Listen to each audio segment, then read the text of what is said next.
नमस्कार दोस्तों, आपका स्वागत है वीएस ऑडियो स्टोरी में, जहां कहानियां सिर्फ पढ़ी नहीं जाती बल्कि महसूस की जाती हैं।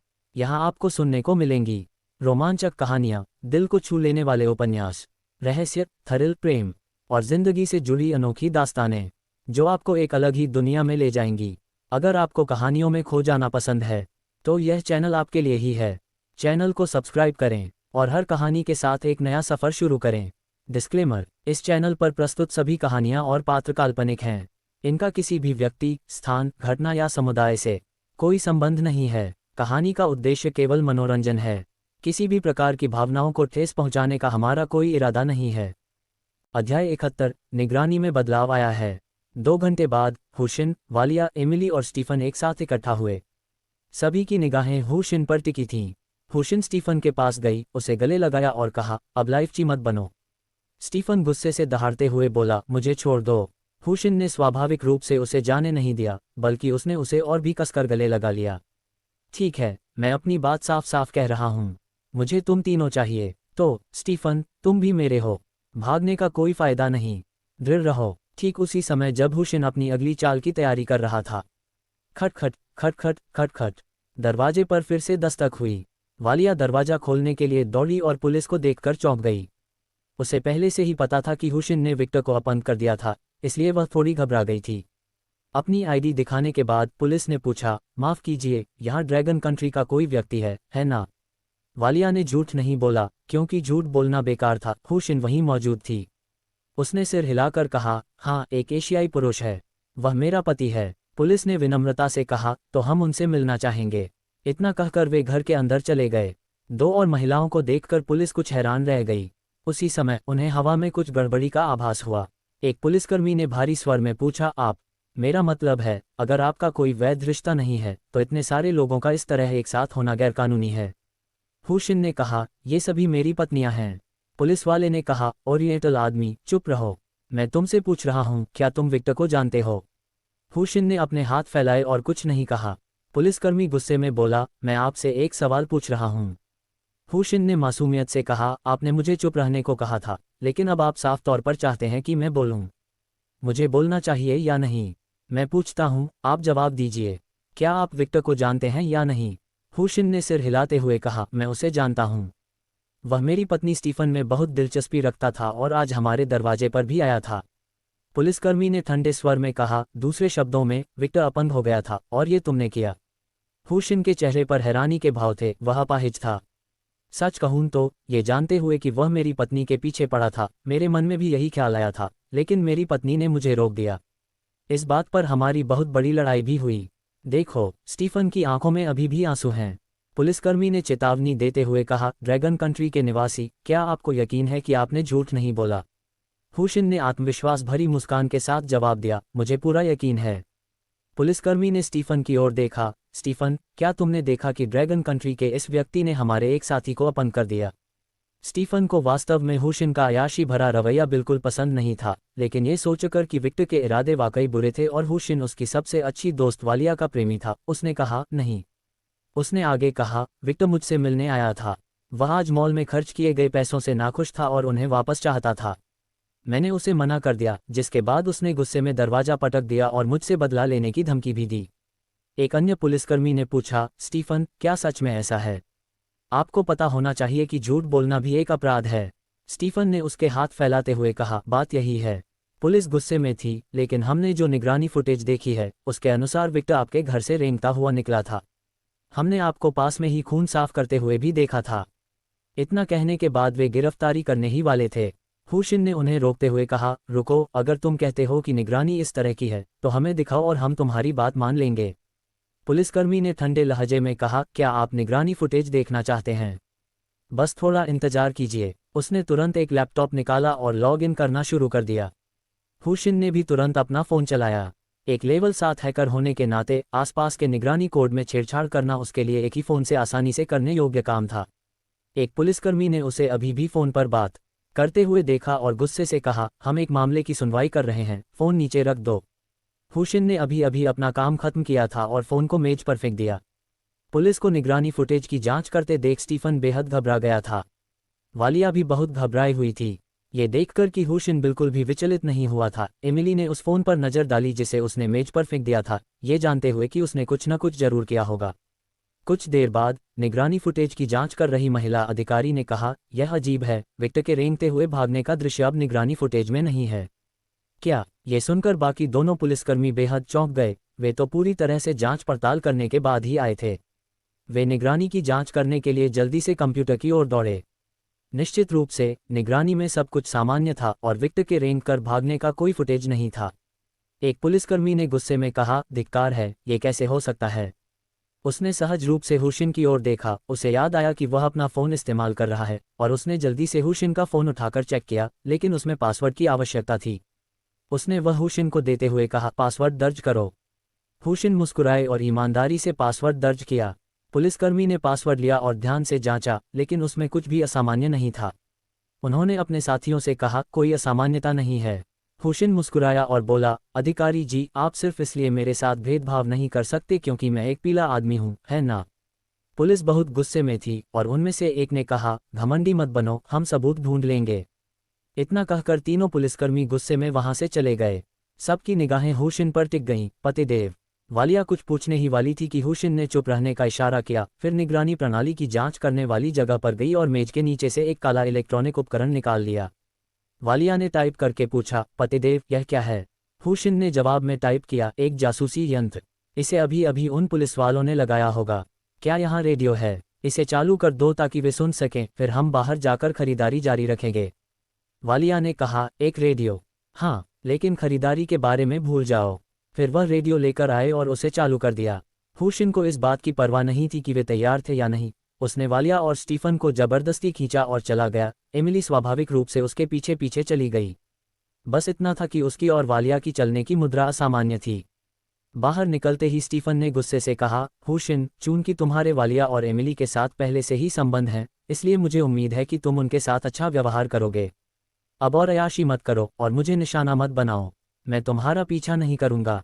हुशिन ने उसे गले लगाया और कहा, स्टीफन, मुझे लगता है कि अगर मैं तुम्हें भी अपने साथ नहीं रखूंगी तो मैं तुम्हारे साथ अन्याय करूंगी। इसलिए जिद्दी मत बनो, निश्चिंत रहो, मुझ में तुम तीनों को खुशियां देने की क्षमता है। इसी क्षण एमिली हुशिन के पास गई और फुसफुसाते हुए बोली, पुलिस हमारा पीछा कर रही है। हुशिन ने उदासीनता से कहा, उन्हें आने दो। स्टीफन का घर बहुत छोटा है, चलो एक हवेली खरीद लेते हैं। चूंकि हम बहुत सारे लोग हैं, इसलिए उसमें रहना अधिक सुविधाजनक होगा। उन तीनों ने भौहें चढ़ा लीं। एमिली ने कहा, हुशिन, क्या तुम्हें पता है कि अमेरिका में सबसे सस्ते मनोविला की कीमत कितनी है? हुशिन ने उत्सुकता भरी नजरों से पूछा, कितने का?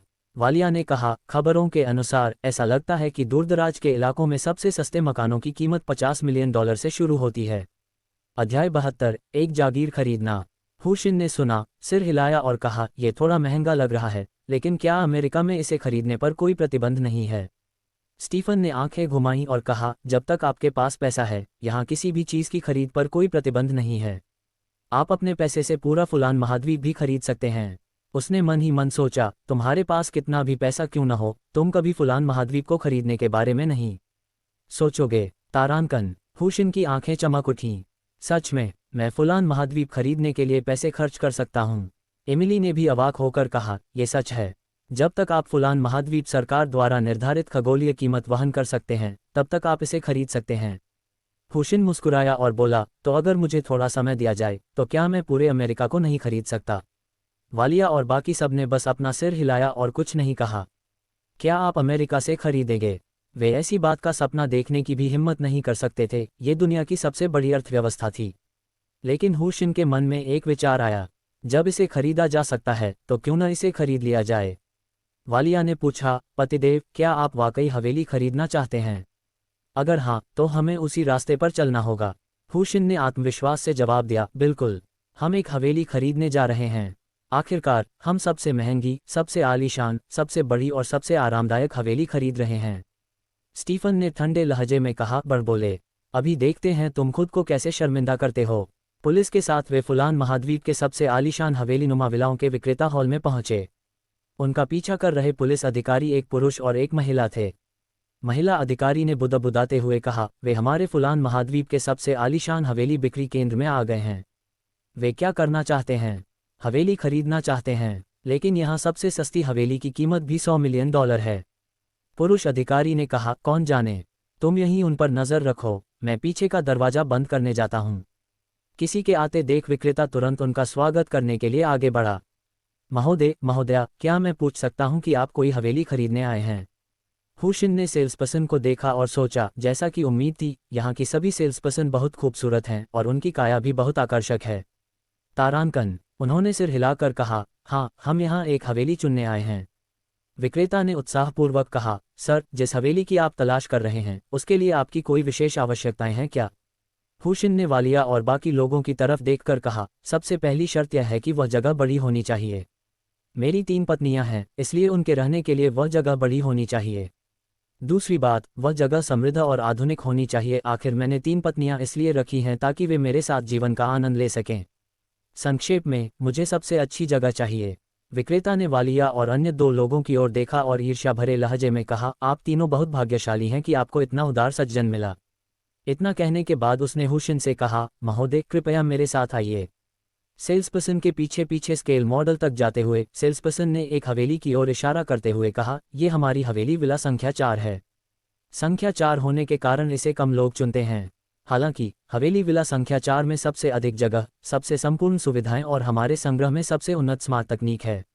महोदय, आपका क्या विचार है? हुशिन ने सिर हिलाया। ठीक है, यह मेरी शर्तों को पूरा करता है। कार्ड स्वाइप करो। कीमत पूछे बिना ही उसने सीधे अपना बैंक कार्ड दे दिया। वहां मौजूद सभी लोग स्तब्ध रह गए। अगर हुशिन ने आज खरीदा हुआ महंगा सूट न पहना होता तो उन्हें शक होता कि वह वहां हंगामा करने आया है। वालिया, स्टीफन और एमिली तीनों ने अपनी आंखें घुमाईं। उन्होंने सोचा, क्या वह सचमुच इसे खरीदेगा? तारांकन, विक्रेता संभल कर खड़ा हुआ और अविश्वास से पूछा, सर, आपने तो कीमत के बारे में पूछा तक नहीं। क्या आप सचमुच इसे खरीदने जा रहे हैं? हुशिन ने गंभीरता से सिर हिलाया। मुझे यकीन है, जब मैं कोई चीज़ खरीदती हूँ तो मुझे सिर्फ इस बात की परवाह होती है कि मुझे वह पसंद है या नहीं, कीमत की बिल्कुल भी नहीं। विक्रेता ने व्यंग्यात्मक मुस्कान के साथ कहा, लेकिन इस हवेली संख्या 4 की कीमत $280 मिलियन है। हुशिन ने सिर हिलाया। मैं समझ गई, चलिए कार्ड स्वाइप करते हैं। हुशिन के बोलने के बाद उन्होंने एक कुर्सी ढूंढी और बैठ गए। विक्रेता वहीं जमकर खड़ा रह गया। उसने वालिया और बाकी लोगों की तरफ देखा और पूछा, क्या तुम्हारा पति सच में गंभीर है? वालिया ने कड़वाहट से कहा, क्या वह मजाक करता हुआ दिख रहा है? विक्रेता ने व्यंग्यात्मक मुस्कान के साथ कहा, ठीक है, मैं उसके लिए कार्ड स्वाइप कर देता हूँ। वालिया और बाकी दोनों हुशिन के चारों ओर जमा हो गए। एमिली ने पूछा, पतिदेव, आप अभी अभी अमेरिका पहुंचे हैं, क्या आपके पास ग्रीन कार्ड है? अगर आपके पास ग्रीन कार्ड नहीं है तो आप जो हवेली खरीदेंगे वह आपके नाम पर पंजीकृत नहीं हो पाएगी। हुशिन ने उदासीनता से कहा, मैंने इसे अपने नाम पर पंजीकृत कराने की कभी योजना नहीं बनाई थी। आप तीनों में से कोई भी चलेगा क्या? तीनों चौंक गए। पहले करोड़ों की कीमत वाली चीजें एक अलग बात थी, उन्हें इस रूप में देखा जा सकता था कि वह उनके साथ सोने की इच्छा से बहुत पैसा खर्च कर रहा था। लेकिन अब जब वे दोनों साथ सो चुके हैं तो क्या वह उन्हें $280 मिलियन देने जा रहा है? ये तो हद से ज्यादा पागलपन है। स्टीफन ने अविश्वास से पूछा, क्या आप वाकई गंभीर हैं? हुशिन ने बहुत गंभीरता से कहा, मुझे पूरा यकीन है। ये देखकर स्टीफन ने कहा, ठीक है, मुझे वह हवेली चाहिए। हुशिन ने सिर हिलाकर कहा, ठीक है, तो ये हवेली आपके नाम पर पंजीकृत हो जाएगी। स्टीफन दंग रह गई। उसने सोचा था कि हुशिन मना कर देगा, खासकर इसलिए क्योंकि उसने अभी तक उसके साथ शारीरिक संबंध भी नहीं बनाए थे, लेकिन उसे उम्मीद नहीं थी कि वह इतनी आसानी से मान जाएगा। स्टीफन ने हुशिन की आंखों में देखते हुए पूछा, क्या आपको यकीन है कि आप मजाक नहीं कर रहे हैं? हुशिन ने व्यंग्यात्मक मुस्कान के साथ कहा, मैं इतनी गंभीरता से बोल रही हूँ, क्या मैं मजाक कर रही हूँ? तुम लगभग 1 दिन से मेरे साथ हो, क्या तुम्हें अभी तक मेरा स्वभाव समझ नहीं आया? अपने लोगों के लिए मैं बेहद अच्छी हूँ। स्टीफन ने कहा, क्या तुम्हें डर नहीं है कि मैं इसे लेकर चला जाऊंगा? हुशिन ने स्टीफन के कंधे पर हाथ रखते हुए कहा, मुझे अपने विवेक पर भरोसा है और मुझे विश्वास है कि तुम ऐसा नहीं करोगे। अगर तुमने ऐसा किया भी तो कोई फर्क नहीं पड़ेगा, मेरे पास पैसों की कमी नहीं है। ठीक तभी विक्रेता सामान और एक कार्ड मशीन लेकर आया। हुशिन को सामग्री सौंपते हुए उसने कहा, श्रीमान हु, ये हवेली खरीदने का अनुबंध है, आप इसे देख लीजिए। अगर कोई समस्या नहीं है तो हम अभी भुगतान की प्रक्रिया शुरू कर देंगे। फिर यदि आप अपना पहचान पत्र प्रदान करते हैं तो हम लेन देन पूरा कर सकते हैं। हुशिन मुस्कुराए और बोली, कार्ड स्वाइप करो। विक्रेता चौंक गया और उसने पूछा, श्रीमान हु, क्या आप अनुबंध नहीं पढ़ेंगे? हुशिन ने स्टीफन को अनुबंध सौंपते हुए कहा, अनुबंध पढ़ो, फिर अपना पहचान पत्र तैयार रखो ताकि हम लेन देन पूरा कर सकें। ये सुनकर विक्रेता अवाक रह गया और अविश्वास से पूछा, श्रीमान हु, क्या आप ये $280 मिलियन का आलीशान घर अपने लिए नहीं खरीद रहे हैं? हुशिन ने सिर हिलाकर कहा, हाँ, मैं इसे अपनी पत्नी के लिए खरीद रहा हूँ। फुफकार। विक्रेता ने गहरी सांस ली। $280 मिलियन का आलीशान घर यूं ही मुफ्त में दे दिया गया। अब उसे समझ में आया कि ये तीनों महिलाएं उसके पीछे चलने को इतनी उत्सुक क्यों थीं। स्टीफन ने उसका पहचान पत्र सौंप दिया और फिर अनुबंध पढ़ना शुरू कर दिया। विक्रेता ने कार्ड की प्रक्रिया शुरू कर दी थी। हुशिन ने कहा, वैसे पासवर्ड 1,23,456 है। सेल्सपर्सन, जो पासवर्ड पूछने ही वाला था, उसने तुरंत पासवर्ड डाल दिया। बैलेंस चेक करने के बाद उसने बड़े ही क्षमाप्रार्थी लहजे में कहा, मुझे खेद है, श्रीमान हु। आपके कार्ड में केवल $22.7 मिलियन का बैलेंस है, जो $280 मिलियन की राशि को कवर करने के लिए पर्याप्त नहीं है। हालांकि यह रकम सिर्फ 20 कुछ मिलियन ही थी, फिर भी सेल्सपर्सन हैरान था, क्योंकि यह रकम ज़्यादातर लोगों के लिए एक बहुत बड़ी दौलत थी। अध्याय 73। समय फिर से कम हो गया। हुशिन को अचानक याद आया और उसने कहा, ओह, मैं आपको बताना भूल गई, इन्हें एक एक करके स्वाइप करें। सबसे पहले 22.7 मिलियन स्वाइप करें। ये सुनकर सेल्सपर्सन थोड़ी असमंजस में पड़ गई, लेकिन ज़्यादा सोचे बिना उसने सीधे $22.7 मिलियन निकाल लिए। डिंग। मेज़बान को बधाई, आपने 12 घंटे के भीतर 30 मिलियन युआन का व्यय पूरा कर लिया है।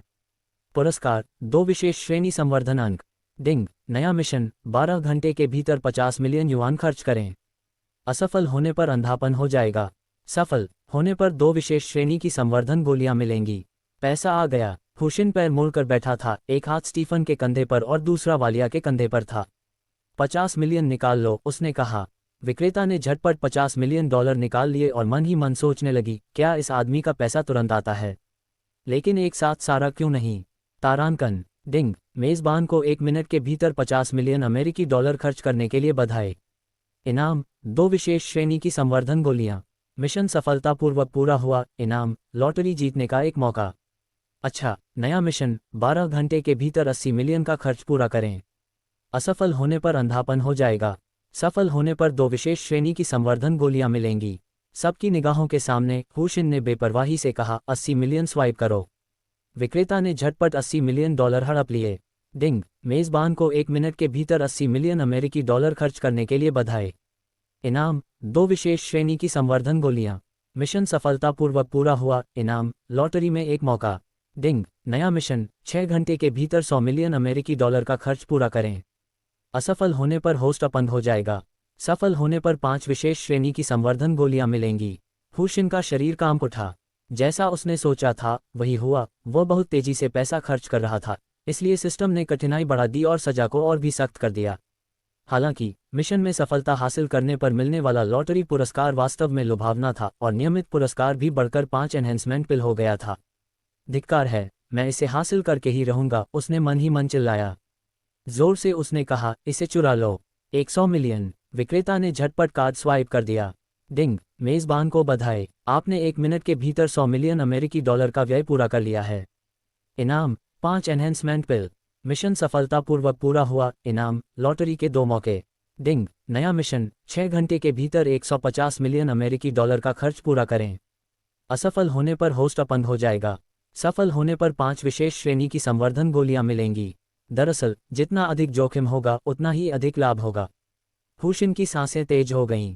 वह जानता था कि अगर उसने ऐसा दोबारा किया, यानी 1 मिनट के भीतर समय बिताया, तो समय सीमा संभवतः घटाकर 3 घंटे कर दी जाएगी।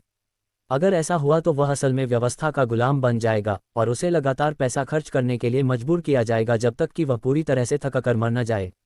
इसके बाद सेल्सपर्सन ने कहा, माननीय श्री हु, आपको अभी भी 27.3 मिलियन अमेरिकी डॉलर का भुगतान करना होगा। हुशिन लगातार पैसे निकालता रहा, हर बार पिछली बार से ज्यादा। वालिया और बाकी लोग सुन्न पड़ चुके थे। हिसाब लगाने पर पता चला कि हुशिन ने आज लगभग 400 मिलियन खर्च कर दिए थे। हुशिन ने हल्की सी मुस्कान के साथ कहा, मेरे लिए 1 गिलास पानी लाओ। आखिरकार सेल्सपर्सन ने ध्यान दिया। सभी लोग इतने हैरान थे कि किसी ने भी इतने महत्वपूर्ण ग्राहक के लिए 1 गिलास पानी लाने के बारे में नहीं सोचा था। उसने जल्दी से कहा, श्रीमान हु, कृपया एक पल रुकिए, मैं अभी आपके लिए पानी लाती हूँ। कुछ ही देर में वह 4 कप कॉफ़ी लेकर आ गई। श्रीमान हु, मैंने अपनी इच्छा से आपके लिए कॉफ़ी लाई है। आशा है आप नाराज नहीं होंगे। हुशिन ने कॉफ़ी का एक घूंट लिया और कहा, ठीक है, बस मेरी प्यास बुझ गई। फिर उसने कहा, बाकी तुम ले लो। विक्रेता ने उत्साह से अंतिम राशि देखने के लिए कार्ड स्वाइप किया। भुगतान पूरा होने पर उसका कमीशन 10 मिलियन से अधिक होगा। वह बहुत उत्साहित थी। जब स्वाइपिंग पूरी हो गई तो सेल्स पर्सन को एहसास हुआ कि वह ठंडे पसीने से तरबतर हो गई थी। हुशिन ने स्टीफन का पहचान पत्र सौंपते हुए कहा, जागीर को तुरंत मेरी पत्नी के नाम पर स्थानांतरित कर दें। विक्रेता ने उत्साह से कहा, ठीक है श्रीमान हूँ, कृपया एक पल रुकिए, मैं इसे आपके लिए जितनी जल्दी हो सके करवा दूंगा। विक्रेता चला गया और कोई नाश्ता और मिठाई लेकर आया। इस समय स्टीफन को ऐसा लग रहा था जैसे वह किसी सपने में हो। ये सब अवास्तविक सा लग रहा था, क्योंकि विक्रेता ने अनुबंध और उसकी पहचान पत्र ले लिया था और हुशिन ने वास्तव में 280 मिलियन का भुगतान किया था, इसलिए 280 मिलियन मूल्य की हवेली वास्तव में उसकी थी।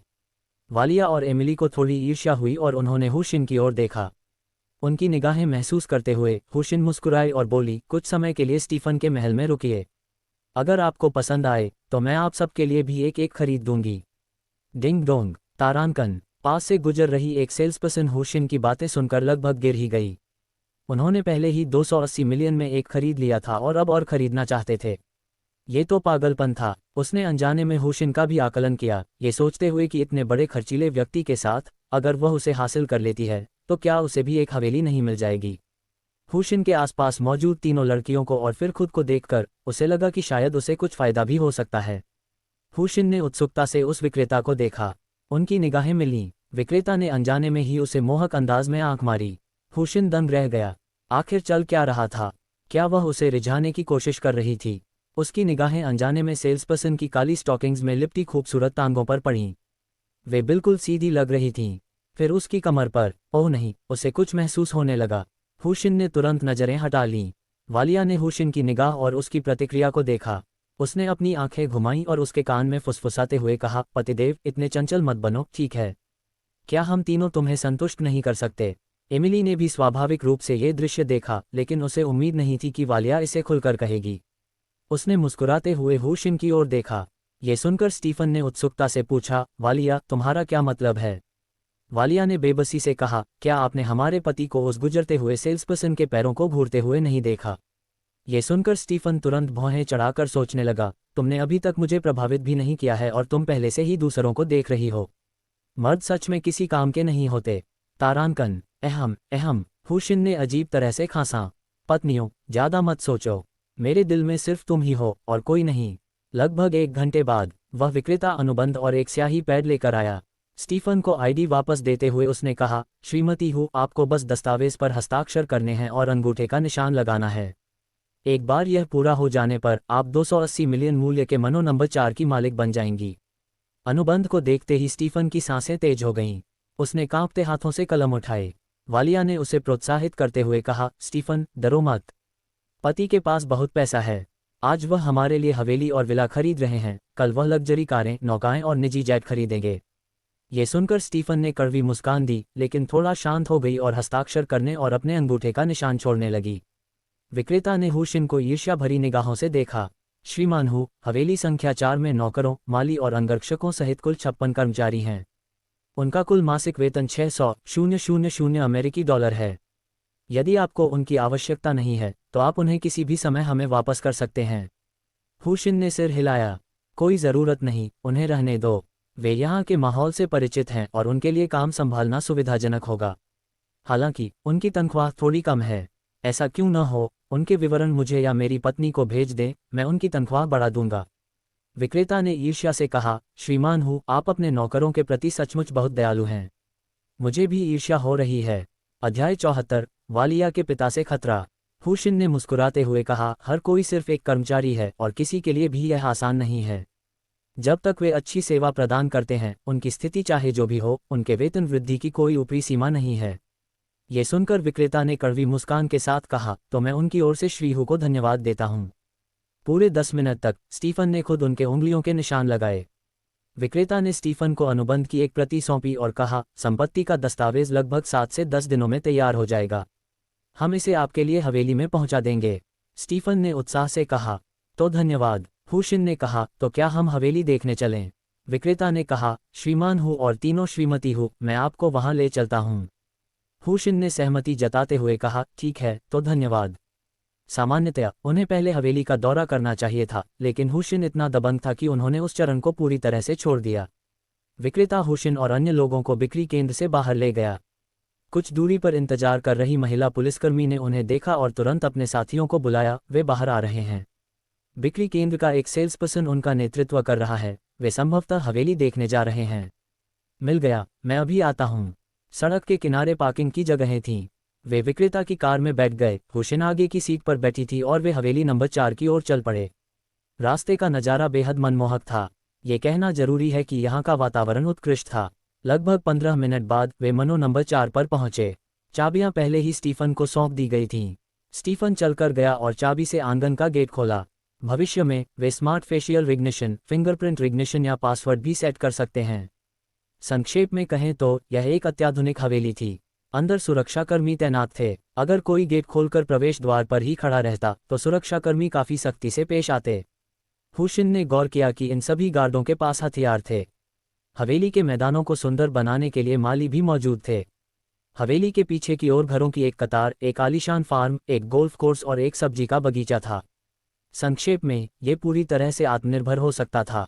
ये हवेलीनुमा विलाओं की खास विशेषता थी और इसी वजह से वे इतने महंगे थे।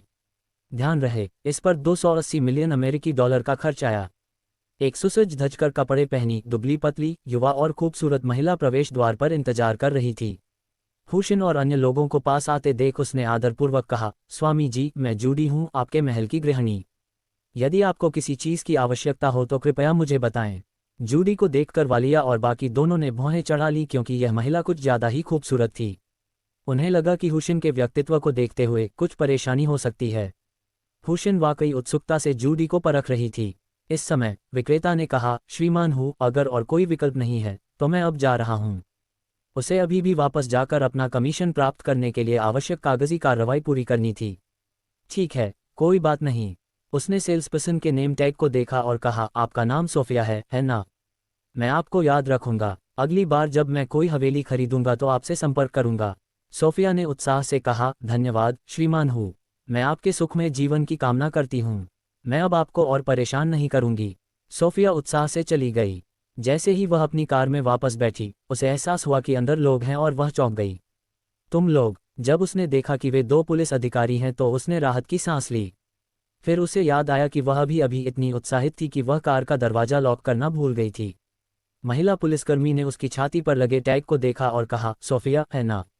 घबराओ मत, हम बस तुमसे कुछ सवाल पूछना चाहते हैं और फिर चले जाएंगे। सोफिया ने सिर हिलाते हुए कहा, पूछो। उसने मन ही मन सोचा कि उसने कोई अपराध नहीं किया है, इसलिए घबराने की कोई जरूरत नहीं है। महिला पुलिसकर्मी ने पूछा, ड्रैगन कंट्री का वह आदमी हुशिन, क्या उसने ये हवेली खरीदी थी? सोफिया ने गंभीरता से सिर हिलाते हुए कहा, हाँ, उन्होंने इस हवेली को खरीदने के लिए 280 मिलियन अमेरिकी डॉलर खर्च किए। हालांकि चूंकि वह अभी अमेरिका आए हैं और उनके पास ग्रीन कार्ड नहीं है, इसलिए हवेली उनकी पत्नी स्टीफन के नाम पर है। पुरुष पुलिसकर्मी ने हैरानी से कहा, स्टीफन के नाम पर 280 मिलियन? क्या उसे डर नहीं है कि स्टीफन उसके खिलाफ हो जाएगा और उसे पहचानने से इनकार कर देगा? सोफिया ने कड़वी मुस्कान के साथ कहा, सच कहूं तो मैं भी हैरान थी। मैंने कई लोगों को तोहफे देते देखा है, लेकिन 280 मिलियन डॉलर का आलीशान घर तोहफे में देना मेरे जीवन में पहली बार हुआ है। लेकिन ये सच में हुआ। और श्रीहू ने तो यहाँ तक कह दिया कि अगर इस घर में रहना अच्छा लगा तो वह अपनी बाकी 2 पत्नियों के लिए भी ऐसे ही घर खरीदते रहेंगे। ये सुनकर दोनों पुलिस अधिकारी बेहद हैरान रह गए। महिला पुलिसकर्मी ने पूछा, हेलेट, क्या आपको लगता है कि इस आदमी का पैसा वैध स्रोत से आ रहा है? मुझे ऐसा क्यों लग रहा है कि वह अमेरिका में मनी लॉन्ड्रिंग करने आया है। हेलेट ने भौहें चढ़ाते हुए कहा, यह मामला बहुत महत्वपूर्ण है। चलिए वापस जाकर इसकी रिपोर्ट करते हैं। संक्षेप में, ड्रैगन देश का यह आदमी बहुत ही असामान्य है। बोलने के बाद उसने सोफिया से कहा, आज हम तुम्हें ढूंढने आए हैं, इसके बारे में किसी को मत बताना, खासकर ड्रैगन देश के उस आदमी को तो बिल्कुल नहीं, समझी? सोफिया ने झट से सिर हिलाकर कहा, समझ गई। इसके बाद वे दोनों कार से बाहर निकल गए। सोफिया घबराते हुए चली गई। हवेली के अंदर प्रौद्योगिकी का स्तर बहुत उन्नत था। वहाँ रोबोट और नौकरानियां थीं, मालिक भरपूर आनंद उठा सकते थे और उन्हें भुगतान करने के अलावा कुछ भी नहीं करना पड़ता था। वालिया ने हुशिन का हाथ पकड़ा और पूछा, पतिदेव, आपको कैसा लग रहा है? हुशिन ने सिर हिलाते हुए कहा, ठीक लग रहा है। अगर आप लोगों को पसंद आए तो मैं किसी और दिन आप लोगों के लिए भी एक खरीद लूंगी। ये सुनकर सभी नौकर आश्चर्य से इधर उधर देखने लगे। स्टीफन ने कहा, यह मत सोचो कि तुमने मुझे हवेली दे दी है तो मैं खुद को तुम्हें सौंप दूंगा। मैं तुम्हें बता दूं, मेरे कुछ उसूल हैं। उसने मन ही मन सोचा, मैं वालिया और एमिली की तरह इतनी आसानी से किसी के वश में नहीं आ सकती। तारांकन। दरअसल $280 मिलियन का एक आलीशान घर, इतना बड़ा उपहार ने उन पर काफी दबाव डाला।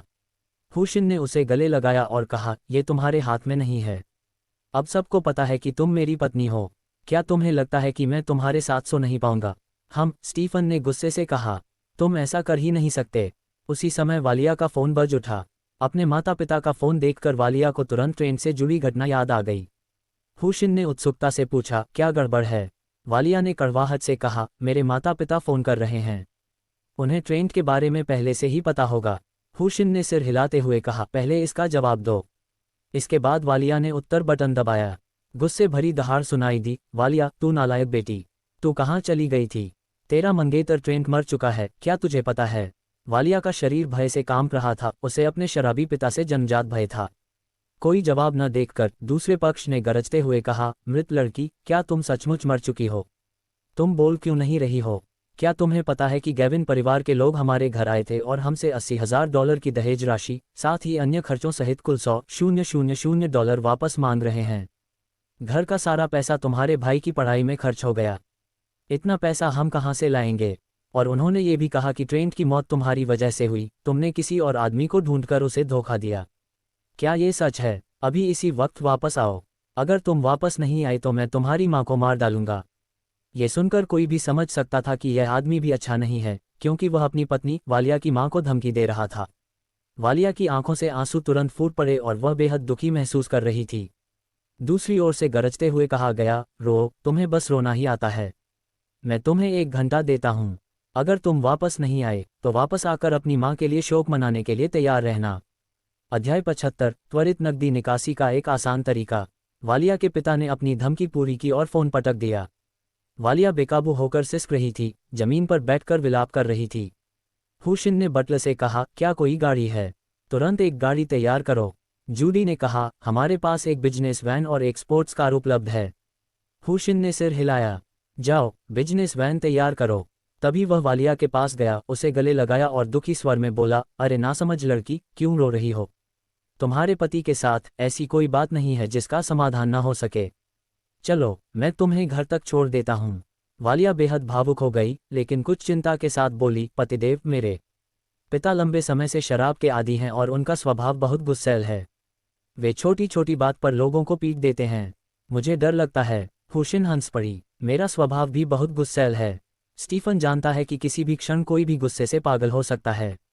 ये सुनकर स्टीफन ने अपनी आंखें घुमाईं, फिर पास जाकर बोली, वालिया, रो मत, हम तुम्हारे साथ घर चलेंगे। उसी समय जूडी अंदर आई। बॉस, मैडम, गाड़ी तैयार है। बहुत बढ़िया, जूडी, आपकी मेहनत के लिए धन्यवाद। उद्धरण चिन्ह। हुशिन के बोलने के बाद वह वालिया को हवेली से बाहर ले गया। स्टीफन और एमिली दोनों मौन सहमति से उनके पीछे पीछे चले गए। बाहर 2 अंगरक्षक पहले से ही इंतजार कर रहे थे। उन्होंने कार का दरवाजा खोला और कहा, हेलो बॉस। हुशिन ने सिर हिलाया और वालिया को कार में बिठा लिया। जब स्टीफन और एमिली भी कार में बैठ गए तो हुशिन ने जूडी से कहा, जो उन्हें छोड़ने आई थी, हम आज रात के खाने के लिए घर नहीं आ रहे हैं, इसलिए इसे तैयार करने की कोई जरूरत नहीं है। समझ गया, बॉस। स्टीफन ने गाड़ी चला रहे अंगरक्षक से कहा, अनकावेई कस्बे की ओर गाड़ी चलाओ। हुशिन ने बीच में ही टोकते हुए कहा, पहले किसी बड़े बैंक में जाओ। स्टीफन ने उत्सुकता से हुशिन की ओर देखा और उसके स्पष्टीकरण की प्रतीक्षा करने लगा। हुशिन मुस्कुराई और बोली, क्या वालिया के पिता को पैसे पसंद नहीं हैं? चूंकि यहाँ वीचैट या अली पे ट्रांसफ़र की सुविधा नहीं है, इसलिए मैं जाकर नकद ही निकाल सकती हूँ। वे जल्द ही निकटतम बैंक पहुँच गए। ये समूह बॉडीगार्ड के साथ बैंक में दाखिल हुआ, जिससे बैंक के सुरक्षा गार्ड चौंक गए और तुरंत सतर्क हो गए। एक बैंक सलाहकार ने जल्दी से आकर पूछा, नमस्कार, सभी को नमस्कार। क्या आप किसी काम को संभालना चाहेंगे? हुशिन ने उदासीनता से कहा, पैसे निकाल लो। सलाहकार ने तुरंत कहा, सर, बाहर स्थित एटीएम से नकदी निकाली जा सकती है, इससे समय की बचत होगी। हुशिन ने शांत भाव से कहा, मैं 12,700,000 निकाल रहा हूँ। हुशिन ने शेष बची सारी राशि निकालने की योजना बनाई ताकि उसके पास खर्च करने के लिए पर्याप्त धनराशि हो। सलाहकार चौंक गया और जल्दी से बोला, माननीय अतिथिगण, कृपया इधर आइए। उद्धरण चिन्ह। उन्हें तुरंत वीआईपी स्वागत कक्ष में ले जाया गया। मैनेजर को सूचना मिली और वह खुद उनसे मिलने आए। वह एक मोटी, अधेड़ उम्र की महिला थी जिसने बहुत ही फैशनेबल कपड़े पहने थे। उसने हुशिन से पूछा, सुंदर लड़के, क्या तुम वही हो जो 10 मिलियन से अधिक नकद निकालना चाहते हो? हुशिन ने सिर हिलाया। ठीक है, मुझे जल्दी है, इसलिए कृपया जल्दी करें। मैनेजर ने हुशिन की ओर देखा और कहा, सुंदर लड़के, 10 मिलियन नकद निकासी की मानक प्रक्रिया बहुत धीमी है, लेकिन मेरे पास इसे 5 मिनट के भीतर पूरा करने का एक तरीका है। हुशिन ने भौहें चढ़ाकर पूछा, किस तरह से? मैनेजर मुस्कुराए, अपने बड़े नितंबों को मटकाते हुए खड़ी हो गई। मेरे पीछे आओ, तुम्हें पता चल जाएगा। हुशिन ने सिर हिलाया, खड़ी हुई और उसके पीछे पीछे चली गई। वे थोड़ी देर बाद एक ऐसे कार्यालय में दाखिल हुए जिसके अंदर एक और कमरा था। मैनेजर ने हुशिन की ओर मुड़कर मुस्कुराते हुए कहा, इधर आओ, हैंडसम लड़के, जल्दी आओ। इस आवाज को सुनकर हुशिन को उल्टी आने लगी। फिर भी वह उधर चला गया। दरवाजे से झांकने पर उसने देखा कि वहां वास्तव में एक बिस्तर था। ये स्पष्ट रूप से एक लाउंज था। उसी क्षण मैनेजर ने उसकी कलाई पकड़ ली और उसे जबरदस्ती अंदर खींच लिया। खट की आवाज के साथ उसने दरवाजा बंद कर दिया। हुशिन उसकी मंशा को कैसे नहीं समझ पाए। ये तो बेहद घिनौना था। क्या ये बूढ़ी गाय सचमुच ताज़ी घास खाना चाहती थी? टकराना। एक ही मुक्के से वह बेहोश होकर बिस्तर पर गिर पड़ी। वह उठा और पीछे मुड़े बिना चला गया। बाहर आकर एमिली, जो मैनेजर के इरादे को समझ चुकी थी, मुस्कुराते हुए बोली, पतिदेव, मैनेजर का तरीका क्या था? हुशिन ने पास खड़े सलाहकार से न्यायसंगत भाव से कहा, आपके प्रबंधक ने कहा है कि आप चाहे जो भी तरीका अपनाएं, आपको 5 मिनट के भीतर मेरी निकासी पूरी करनी होगी। इतना कहकर उसने बैंक कार्ड फेंक दिया। पासवर्ड 1,23,456 है। जल्दी करो। चूंकि कोई व्यक्ति अपने ही कार्ड से पैसे निकाल रहा था, इसलिए ये गैरकानूनी नहीं था और मैनेजर ने बात कर ली थी, इसलिए कंसल्टेंट ने तुरंत इस मामले को निपटाने की कोशिश की। आसपास कोई और न होने पर एमिली ने उत्सुकता से पूछा, पतिदेव, क्या आप उस मैनेजर के पास थे? हुशिन ने अपनी घृणा को दबाते हुए बीच में ही टोकते हुए कहा, बकवास मत करो। मैं इतनी जल्दी बाहर आ गया, तुम्हें क्या लगता है कि क्या हो सकता था? स्टीफन ने पूछा, फिर तुमने क्या किया? हुशिन मुस्कुराए, एक ही मुक्के से मैंने उसे ढेर कर दिया। लगभग 7 मिनट बाद हुशिन और अन्य लोगों के समक्ष 13 पूरे मामले लाए गए। सलाहकार ने आदरपूर्वक बैंक कार्ड वापस करते हुए कहा, महोदय, कृपया एटीएम जाकर यह सत्यापित कर लें कि राशि सही है या नहीं। हुशिन ने सिर हिलाया। कोई ज़रूरत नहीं। बिलिंग का काम सिस्टम में पहले से ही हो रहा था, ऐसी परेशानी उठाने की कोई ज़रूरत नहीं थी। हुशिन ने बाकी लोगों से कहा, तुम लोग वहाँ क्यों खड़े हो? जल्दी करो और सामान उठाओ ताकि हम जा सकें। वह स्वयं 4 भार ले जा रहा था और बाकी लोग 2-2 भार ले जा रहे थे। कार में वापस आकर वालिया ने हैरानी से पूछा, पतिदेव, आप ये सारा पैसा मेरे परिवार को देने की योजना तो नहीं बना रहे हैं ना? हुशिन मुस्कुराए और बोली, ये नामुमकिन नहीं है। यह आपके परिवार के आपके प्रति रवैये पर निर्भर करता है। उनका रवैया जितना अच्छा होगा, आपको उतना ही अधिक मिलेगा। इतना कहने के बाद उसने गाड़ी चला रहे अंगरक्षक को निर्देश दिया, तेज गाड़ी चलाओ। जितनी जल्दी हो सके एनकावेई शहर पहुंचने की कोशिश करो। वहां पहुंचते ही वह पैसे खर्च करने के लिए बेताब हो गया। 6 घंटे की समय सीमा में से केवल 3 घंटे से थोड़ा अधिक समय बचा था। बॉडीगार्ड ने एक्सीलरेटर को पूरी तरह दबाया और तेजी से गाड़ी भगा ले गया। फुलान महाद्वीप स्वयं एक मैदानी इलाका था जिसमें कोई पहाड़ियां नहीं थीं, इसलिए कोई भी सड़क असल में एक राजमार्ग थी, और वह भी बिना गति सीमा वाली। सरल शब्दों में कहें तो, जब तक आपकी कार इसे संभाल सकती थी, 1000 किलोमीटर प्रति घंटे की गति संभव थी। शहर छोड़ने के बाद उनकी कार लगभग उड़ने लगी थी। वे लगभग 45 मिनट में एनकावेई शहर पहुंच गए। अमेरिका में ड्रैगन के गांव नहीं थे, केवल खेत थे, इसलिए अमेरिकी किसान वास्तव में काफ़ी शक्तिशाली थे। वालिया ने निर्देश देते हुए कहा, बाएं मुड़ो, फिर दाएं मुड़ो और सीधे जाओ और हम अपने आवासीय क्षेत्र में पहुंच जाएंगे। बाईं ओर का क्षेत्र अनकावेई कस्बे का पुराना जिला था, जहां रहने वाले लोग आमतौर पर गरीब थे। बाईं ओर मुड़ने के बाद उन्होंने दूर से ही एक बड़ी भीड़ को इकट्ठा देखा। जैसे ही वे करीब पहुंचे, उन्होंने एक महिला की गुस्से भरी आवाज़ सुनी, ये सब तुम्हारे यारमन की वजह से है। परिवार की गलती है। उस दुष्ट यारमन वालिया की वजह से। उसने मेरे बेटे को मार डाला। मैं चाहती हूं कि उसे अपनी जान देकर इसकी कीमत चुकानी पड़े और आपके परिवार को सगाई के सारे उपहार लौटाने होंगे और मेरे बेटे को मुआवजा देना होगा। उसी क्षण भीड़ में से किसी ने जोर से चिल्लाकर कहा, देखो, एक कार आ रही है। क्या यारमन वालिया वापस आ रहे हैं? भीड़ ने खुद को रोक नहीं पाया और उन्हें घेर लिया। लोग कार के अंदर घूरने लगे। हालांकि यह एक विशेष रूप से निर्मित कुलीन वर्ग की व्यावसायिक वैन थी। इसके अंदर से बाहर देखा जा सकता था, लेकिन बाहर से अंदर नहीं देखा जा सकता था। किसी ने गुस्से से दहाड़ते हुए कहा, वालिया, मुझे पता है तुम कार में हो। बाहर निकलो। अध्याय 76, पैसों के लिए दीवानगी। वालिया का मूड बहुत खराब था। हुशिन की बाहों में सिमटने से ही उसे थोड़ी राहत मिली। हुशिन ने उसे दिलासा देते हुए कहा, डरो मत पत्नी, मेरे यहाँ होने से कोई तुम्हें परेशान नहीं कर सकता। दोनों बॉडीगार्ड कार से बाहर निकल गए। ये देखकर कि वे पेशेवर अंगरक्षक थे और हथियारों से लैस थे, समूह तुरंत थोड़ा भयभीत हो गया और अवचेतन रूप से सुरक्षित दूरी पर पीछे हट गया। बॉडीगार्ड में से एक ने कार का दरवाजा खोला और आदरपूर्वक कहा, बॉस, हम अपने गंतव्य पर पहुंच गए हैं। हुशिन ने वालिया को कार से बाहर निकाला। किसी ने तुरंत गुस्से में दहाड़ते हुए कहा, ये वालिया है, वह वापस आ गई है। क्रोध से व्याकुल एक महिला ने बेपरवाही से आगे बढ़कर चिल्लाते हुए कहा, वालिया, मेरे बेटे की जान मुझे वापस दे दो। एक अंगरक्षक तुरंत वालिया और हुशिन के सामने आ गया और ठंडे लहजे में बोला, बेहतर होगा कि तुम समझदारी से काम लो, वरना तुम्हें ही भुगतना पड़ेगा। उसका हाथ पहले से ही उसकी कमर पर रखे हथियार पर टिका हुआ था। वालिया की इतनी शानदार वापसी देखकर उसके परिवार वाले दंग रह गए। असहाय महिला ने वालिया के पिता अरमान पर चिल्लाया, साइबत साइबत, तुम्हारी बेटी वापस आ गई है। तुमने कहा था कि तुम हमें स्पष्टीकरण दोगे, तो जल्दी करो। साइब आखिरकार चलकर वहां पहुंचा। वालिया को ड्रैगन कंट्री के एक आदमी की बाहों में देखकर उसकी भौहें तन गईं और उसके दिल में क्रोध का ज्वार उमड़ आया। उसकी बेटी ड्रैगन कंट्री के आदमी से शादी कैसे कर सकती है? वह क्रोधित होकर दहाड़ा, वालिया, इधर आओ। अपने पिता के आदेश का सामना करते हुए वालिया अवज्ञा करने की हिम्मत नहीं कर सकी। वह हुशिन के आलिंगन से खुद को छुड़ाकर आगे बढ़ी। हुशिन ने उसे नहीं रोका। वह देखना चाहता था कि यह समूह किस तरह की चालें चलने की कोशिश करेगा। वालिया के आने के बाद साइबर ने हुशिन और अन्य लोगों को घूरते हुए कहा, यह अरमान परिवार का मामला है, आपको इसमें दखल देने का कोई अधिकार नहीं है।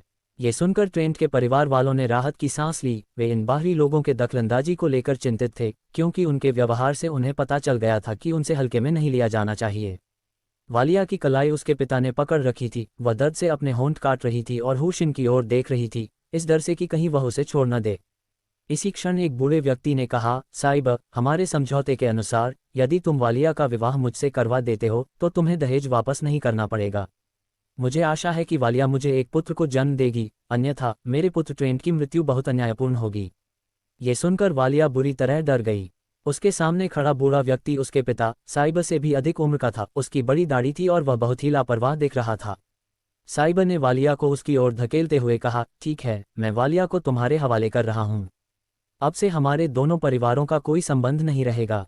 वह बूढ़ा व्यक्ति वालिया की सुंदरता पर मोहित हो गया और चाहता था कि वह उसे तुरंत दुल्हन के कमरे में ले जाए। उसने वालिया को पकड़ने के लिए हाथ बढ़ाया। वालिया बेहद डरी हुई थी। पतिदेव, मुझे बचाओ, वह चीखते हुए हर चीज की परवाह किए बिना हुशिन की ओर दौड़ी। हुशिन की बाहों में खुद को सौंपने के बाद ही उसे सुरक्षा का एहसास हुआ। जिस बात ने उसे बेहद दुखी किया वह ये थी कि उसके पिता ने वास्तव में उसे मात्र 1 लाख रुपये में ट्रेंट के पिता को बेच दिया था। बूढ़े आदमी ने हुशिन की ओर देखा और गुस्से से चिल्लाया, ड्रैगन देश के आदमी, वालिया को मुझे वापस दे दो। यह मेरे बेटे की कुर्बानी है जिसे मैंने अपने $1 लाख से खरीदा है। तभी किसी ने चिल्लाकर कहा, मुझे अब याद आया, ट्रेंट की मौत का संबंध ड्रैगन कंट्री के इस आदमी से था। वालिया अभी उसके साथ है और उसे पति भी कहती है, वही ड्रैगन कंट्री का आदमी है। तुमने मेरे बेटे को मार डाला, मैं तुम्हें मार डालूंगी। बूढ़ी औरत एक बार फिर पागलों की तरह आगे बढ़ी। इस बार तो अंगरक्षकों की धमकियां भी बेकार साबित हुई, क्योंकि अंगरक्षकों की पूरी भीड़ आगे की ओर झपट पड़ी। दूर से दोनों पुलिस अधिकारी अभी भी हुशिन पर नजर रख रहे थे। ये देखकर महिला पुलिसकर्मी ने भौहें चढ़ाते हुए कहा, लड़ाई होने वाली है, क्या हमें जाकर इसे रोकना चाहिए? पुरुष पुलिसकर्मी मुस्कुराया और बोला, क्या रोकें? अगर सच में लड़ाई छिड़ जाती है तो क्या बेहतर नहीं होगा कि हम इस मौके का फायदा उठाकर उसे गिरफ्तार कर लें? ये सच है, रुको, हुशिन ने अराजकता के बीच शांत भाव से कहा। अधिकार का स्वाभाविक भाव लिए हुए ये सभी लोग वास्तव में रुक गए। इसके बाद हुशिन ने कहा, सबसे पहले तो आपके बेटे को दिन दहाड़े बंदूक से हत्या करते समय पुलिस ने गोली मार दी। सड़क पर मौजूद अनगिनत लोगों ने ये सब देखा, इसलिए आपके बेटे की मौत से मेरा कोई लेना देना नहीं है। दूसरी बात, क्या आप सबको पैसा पसंद नहीं है? चूंकि वालिया के पिता ने उसे आपको 1 लाख में बेच दिया था, तो आप कीमत बताए, मैं वालिया को आपसे खरीद लूंगा। बूढ़े आदमी ने गुस्से से चिल्लाते हुए कहा, कीमत बताओ, क्या तुम इसे वहन कर सकते हो? हुशिन ने बूढ़े आदमी की ओर देखा और कहा, बस मुझे कीमत बता दो। बूढ़े व्यक्ति ने एक पल के लिए हिचकिचाते हुए कहा, $1,50,000 नहीं, 2 लाख। मुझे 2 लाख चाहिए। $2 लाख से उसकी संपत्ति दोगुनी हो जाती, जो उसके लिए कुछ युवा लड़कियों को ढूंढने के लिए पर्याप्त होती। बुढ़िया ने कहा, बूढ़े आदमी, क्या तुम मूर्ख हो? हमारा बेटा मर चुका है। 3 लाख एक पैसा भी कम नहीं। ये सुनकर बूढ़े व्यक्ति ने तुरंत कहा, बिल्कुल, 3 लाख, एक पैसा भी कम नहीं। हुशिन ने मुस्कुराते हुए पूछा, क्या आप वाकई 3 लाख रुपये चाहते हैं?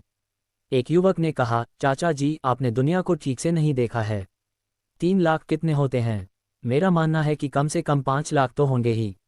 यह दोनों चौंक गए। जैसा कि हुशिन ने कहा था, सभी को पता था कि उनके बेटे की मृत्यु कैसे हुई थी। इस बार हंगामा करने का उनका मुख्य कारण दहेज वापस पाना था और साथ ही वालिया को सबक सिखाना भी था। उसे सबक सिखाने का सबसे अच्छा तरीका स्वाभाविक रूप से उसे घर ले जाना ही था। उन्हें उम्मीद नहीं थी कि कोई सचमुच उसे खरीदना चाहेगा। 1 लाख को 3 लाख में बदलना उनके लिए बहुत बड़ी रकम लग रही थी। बूढ़े आदमी ने दांत पीसते हुए निर्णायक स्वर में कहा, ठीक है, 5 लाख। मुझे पैसे दे दो और तुम वालिया को ले जा सकते हो। पास ही में साइब ये सुनकर घबरा गया कि वालिया को 5 लाख में बेचा जा सकता है। हुशिन ने सिर हिलाया और अंगरक्षक से कहा, मुझे पैसे दे दो। अंगरक्षक ने झट से खुले पैसों से भरा सूटकेस हुशिन को सौंप दिया। पल भर में सबकी निगाहें सूटकेस पर टिक गईं। बूढ़ा आदमी और बाकी लोग उत्साहित हो गए क्योंकि उन्होंने इसे एक सामान्य बैंक कैश बॉक्स के रूप में पहचान लिया था। भीड़ की निगाहों के सामने हुशिन ने कैश बॉक्स खोला। हालांकि यह पूरी तरह से भरा हुआ नहीं था, लेकिन इसमें पूरे 7 लाख रुपये थे जो देखने में बेहद आकर्षक थे। नहीं, साइब दहाड़ा और फिर बूढ़े आदमी से बोला, तुम्हारे परिवार का दहेज और बाकी सारे खर्चे मिलाकर ज़्यादा से ज़्यादा 1,20,000 थे। मैं तुम्हें 1,50,000 दूंगा। मेरी बेटी के बारे में फैसला करने का तुम्हें कोई हक नहीं है। इतना कहने के बाद उसने हुशिन की ओर देखा और कहा, ड्रैगन देश के आदमी, ये बेटी मेरी है, साइब की। अगर तुम वालिया से शादी करना चाहते हो तो मुझे पैसे दे दो और मैं अपनी बेटी की शादी तुमसे कर दूंगा। बूढ़े आदमी की तरफ से बूढ़ी औरत पागलों की तरह चिल्लाई, साइब, क्या तुम्हें जरा भी शर्म नहीं है? हमने इस बारे में पहले बात की थी और तुमने अभी अभी सहमति दी थी। अब जब ड्रैगन देश का यह आदमी वालिया को खरीदने के लिए पैसे देने को तैयार है तो हम उसे बेच रहे हैं। इसमें तुम्हारा कोई लेना देना नहीं है। चिल्लाने के बाद बूढ़ी औरत ने हुशिन से जल्दबाजी में कहा, जल्दी करो और मुझे पैसे दो, फिर तुम वालिया को ले जा सकते हो। हुशिन ने मुस्कुराते हुए कहा, क्या आपके पास कोई थैला है? उसे ले आइए ताकि मैं उसमें पैसे रख सकूं। बुजुर्ग महिला ने झटपट अपना बैग एक तरफ फेंक दिया और बोली, इसे इसमें रखो। सब कुछ इसमें डाल दो। साइबा भी आपा खो बैठा, वह पैसा तो उसका था। वह क्रोध में दहाड़ा, सोचो भी मत, वह पैसा मेरा है। ड्रैगन कंट्री के आदमी, वालिया को ले जाने से पहले तुम्हें मुझे $, देने होंगे। अध्याय 77, पैसे गिनना। हुशिन ने मुस्कुराते हुए पूछा, क्या आपने अपनी बेटी को उन्हें बेच नहीं दिया है? अब आप ये क्यों कह रहे हैं कि यह पैसा आपका है? बोलते बोलते उसने पैसों का एक गट्ठा निकाला और कहा, बुढ़िया, खुद ही गिन लो। 5 लाख, ताकि तुम ये न कह सको कि मैंने तुम्हें कम दिया है। इतना कहने के बाद उसने पैसों का एक बंडल उसके बैग में रख दिया। 10,000, बूढ़ी औरत ने जोर से चिल्लाकर कहा, मानो उसे गिनती में गलती होने का डर हो। हुशिन ने पैसा लगाना जारी रखा। 20,000, वह लगातार पैसा लगाता रहा। 30,000, ... उद्धरण चिन्ह। 2 लाख, जब तक इसमें 2 लाख रुपये तक पहुंचे, बैग लगभग भर चुका था। आखिरकार यह एक छोटा सा बैग ही तो था, इसलिए इससे बहुत अधिक धन होने का आभास होता था। नहीं, वो पैसा मेरा है। साइब पागलों की तरह हरकत करते हुए बेपरवाही से पैसे छीनने के लिए दौड़ पड़ा। हुशिन ने जिप बंद की और बैग को बूढ़ी औरत की ओर फेंक दिया। साइब की निगाहें उस बूढ़ी औरत का पीछा करती रहीं और वह उसकी ओर दौड़ पड़ा। बुजुर्ग महिला की तरफ खड़े सभी लोग भी बैग को घूरते हुए उसे छीनने के लिए दौड़ पड़े। साइब की तरफ के लोग भी हरकत में आए और तुरंत वहां पहुंच गए। इस प्रकार दोनों पक्षों के 2 लाख लोग तब तक लड़ते रहे जब तक कि वे खून से लथपथ और घायल नहीं हो गए। ये देखकर दूर खड़ी महिला पुलिसकर्मी ने गुस्से से कहा, नहीं, इससे मौतें होंगी। टकराना। उसने हवा में एक गोली चलाई और फिर उनकी ओर दौड़ पड़ी। पुरुष पुलिसकर्मी बहुत परेशान था, लेकिन वह उनके पीछे पीछे चलने के अलावा कुछ नहीं कर सकता था। पुलिस! किसी ने जोर से चिल्लाया। तभी दोनों तरफ के लोग रुके, लेकिन बैग पकड़े हुए व्यक्ति ने उसे अभी भी कसकर पकड़ रखा था। महिला पुलिसकर्मी ने हुशिन की ओर सीधे इशारा करते हुए कहा, तुम सचमुच कपटी हो। हुशिन ने अपनी नाक रगड़ते हुए कहा, मैं कपटी कैसे हूं? उनकी लड़ाई से मेरा क्या लेना देना है? महिला पुलिसकर्मी दहाड़ते हुए बोली, अगर तुम ये पैसे बाहर नहीं लाते तो क्या वे ऐसा करते? हुशिन ने मासूमियत से कहा, अगर मैं पैसे नहीं निकालता तो वे मुझे मेरी पत्नी को ले जाने नहीं देते, है ना? पुरुष पुलिसकर्मी ने हुशिन पर बंदूक तानते हुए कहा, तुम मानव तस्करी में लिप्त हो, ये गैरकानूनी है। हुशिन ने अपने हाथ फैलाए। माफ कीजिए, ये दहेज है। पुलिस को देखकर बूढ़ी औरत ने सबसे पहले कहा, अधिकारियों, साहिब ने वालिया की सगाई मेरे पिताजी से 1 लाख की दहेज राशि और अन्य विविध खर्चों के बदले कर दी है। ये युवक वालिया को छुड़ाने के लिए पैसे देना चाहता है, तो क्या ये पैसा मेरा नहीं होना चाहिए? साहिब ने तुरंत कहा, बकवास। उनके अपने बेटे ने सड़क पर किसी की हत्या कर दी और आप पुलिस वालों ने उसे गोली मार दी। मेरी बेटी से शादी करने वाला कोई नहीं था, इसलिए वे मेरे घर आए और मुझे दहेज लौटाने के लिए मजबूर किया। लेकिन मेरे घर का सारा पैसा मेरे बेटे की पढ़ाई में खर्च हो गया, मेरे पास बिल्कुल भी पैसा नहीं बचा है। उन्होंने एक घटिया चाल चली और मेरी बेटी से कर्ज चुकाने को कहा, ये कहते हुए कि पैसा मिलते ही मैं उसे कभी भी छुड़ा सकता हूँ। अब ड्रैगन किंगडम का ये व्यक्ति मेरी बेटी से शादी करने के लिए पैसे देने को तैयार है, इसलिए मेरे पास पैसा है। मैं उन्हें कुछ दसियों हजार अतिरिक्त देने को तैयार हूँ, लेकिन बाकी पैसा मेरा है। पुलिस को तुरंत सिरदर्द महसूस होने लगा। कुछ देर सोचने के बाद उन्होंने कहा, कैसा रहेगा अगर आप उन्हें दहेज के रूप में ये 2 लाख रुपये दे दें और बाकी के 5 लाख रुपये आप रख लें? कैसा रहेगा ये? बिल्कुल नहीं। बुढ़िया की प्रतिक्रिया तीव्र थी। वह 3 लाख रुपये थे, वह सब उसके थे। उसने तर्क दिया, साहिबा का शुरू से ही हमारी दहेज की रकम लौटाने का कोई इरादा नहीं था। उसने कहा कि उसके पास पैसे नहीं हैं, बस उसकी जान है। इसीलिए हमने वालिया के बदले कर्ज चुकाने का सुझाव दिया। वह तुरंत मान गया और कहा कि वालिया को ले जाने के बाद हमें उसे फिर कभी परेशान नहीं करना चाहिए। मैं बूढ़ी हो चुकी हूँ और बच्चे को जन्म नहीं दे सकती। मेरे पिता ने वालिया को अपने साथ ले जाने का सोचा था कि वह बच्चा पैदा करने में मदद कर सके और हमारी संतान हो सके। इसलिए वालिया हमारी है। अगर ड्रैगन साम्राज्य का ये व्यक्ति उससे शादी करना चाहता है तो वह जो भी दहेज देगा वह सब हमारा होगा। साहिब दहाड़ते हुए बोला, बकवास। तुम्हारे पास ज्यादा लोग थे और तुमने मुझे धमकाया, वरना अब तक तो मैं पीट पीट कर मर चुका होता। वालिया मेरी बेटी है, मैं भला उसे तुम्हारे जैसे बूढ़े आदमी से शादी करने कैसे दे सकता हूँ? दोनों पक्षों की बातें सुनकर वालिया बेहद दुखी थी, चाहे सच कुछ भी हो या झूठ, क्योंकि उसे एक वस्तु की तरह खरीदा और बेचा जा रहा था। वह हुशिन की छाती से लगकर रोने लगी। इसी क्षण धूल से लथपथ और पूरे शरीर पर घावों से भरी एक महिला बाहर निकली। वालिया को देखकर वह जोर से चिल्लाई, वालिया, भागो भागो, तुम्हारा दरिंदा बाप तुम्हारी शादी एक बूढ़े आदमी से करवाना चाहता है। माँ। उस महिला के दागदार और थके हारे चेहरे को देखकर फिर भी उसके बारे में सोचते हुए वालिया का दिल टूट गया। उसकी रक्षा करो, हुशिन ने आदेश दिया। वालिया के दौड़ते ही दोनों अंगरक्षक उसके पीछे पीछे चले गए। वालिया को उस महिला की गंदगी से कोई फर्क नहीं पड़ा और उसने उसे कसकर गले लगा लिया। हुशिन भी चलकर वहां आ गया। वह साहिबा के पास गया और बोला, क्या वह तुम्हारी पत्नी है? वालिया की माँ। साहिबा ने उत्साह से कहा, जी हाँ, वह मेरी पत्नी है, वालिया की माँ। हुशिन ने सिर हिलाया। मैं तुम्हें उससे रिश्ता तोड़ने के लिए 2 लाख रुपये दूंगा। अब से तुम्हारा उससे कोई संबंध नहीं रहेगा। क्या तुम तैयार हो? 2 लाख की बात सुनकर साहिबा की आंखें चौड़ी हो गईं। वह चिल्लाया, मैं तैयार हूँ, मैं तैयार हूँ। हुशिन ने हल्की सी मुस्कान दी। पैसे रखने के लिए एक थैला ले आओ। अब उसे बैग कहाँ मिलेगा? साहिबा ने अपना कोट उतारा और उत्साह से कहा, इसे यहाँ रख दो। हुशिन मुस्कुराया, पैसे उठाए और बोला, खुद ही गिन लो। साहिबा बेहद उत्साहित था। ठीक है, 1 2 3 20 पैसे दे दिए गए हैं। जाओ और उसका गृह पंजीकरण मेरे पास ले आओ। ठीक है, तुम इंतजार करो। साहिबा उत्तेजित होकर चला गया। हुशिन चलकर पास आए और बोली, कृपया हमारी माँ को गाड़ी में बैठने के लिए आमंत्रित कीजिए। वालिया स्तब्ध रह गई। उसे सचमुच डर था कि हुशिन उसकी अस्त व्यस्त माँ को नीचा समझेगी, लेकिन उसे हुशिन से इतनी उम्मीद नहीं थी। उसके सारे संशय पल भर में टूट गए। पतिदेव, धन्यवाद धन्यवाद। हुशिन ने उसके बालों को हटाते हुए कहा, नादानी लड़की, मैं तुम्हारा पति हूँ, इसलिए तुम्हारी माँ स्वाभाविक रूप से मेरी माँ है। जल्दी करो। हम, पतिदेव, आप बहुत अच्छे हैं। ये देखकर महिला पुलिसकर्मी ने कहा, मुझे ऐसा क्यों लग रहा है कि वह वास्तव में उतना बुरा नहीं है। पुरुष पुलिसकर्मी ने कहा, यह महज ऊपरी दिखावा है। हो सकता है वह हमें दिखाने के लिए ऐसा कर रहा हो। ये सच है, ड्रैगन साम्राज्य में अच्छे लोग ज्यादा नहीं हैं। महिला पुलिसकर्मी ने सहमति जताई। साहिबा के चले जाने पर बूढ़ी औरत ने हुशिन से कहा, अरे जल्दी करो और हमें बाकी के 3 लाख रुपये दे दो और वालिया तुम्हारी हो जाएगी।